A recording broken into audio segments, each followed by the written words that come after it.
Senator, kung sakasakali, this will be the first major case na magfa-file dito sa Pilipinas, ifa-file ng complaint for crimes against humanity. Meron tayong Republic Act. I understand it was passed way back in 2009, ano?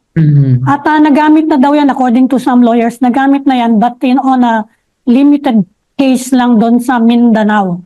Pero it will be the first time na presidente. Sa tingin nyo, magpo-prosper siya sa korte natin? Dadaan siya sa prosecutors, dadaan siya sa courts. Sa nakikita nyo ngayon sa lumalabas sa Quad Committee sa Senate, nakakita nyo na ba na merong ebidensya kaya? Medyo mahirap siyang patunayan, ano? Even the Solicitor General already said it.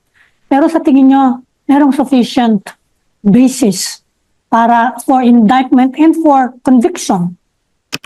I think the basis is there on the ground starting from 8 years ago. Or kung idudugtong nga tulad ng gagawin ni Leila de Lima, idudugtong natin sa mga EJ case sa war on drug or war on criminality noon sa Davao City. The basis exists in truth and in fact.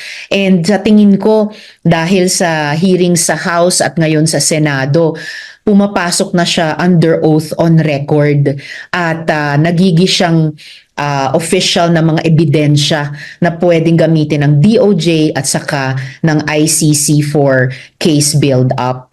At dito sa ating mga korte at lalo na sa ICC, I think mas nagkakaroon na tayo sa mga araw na ito na fighting chance na makonvict siya at masentensyahan siya.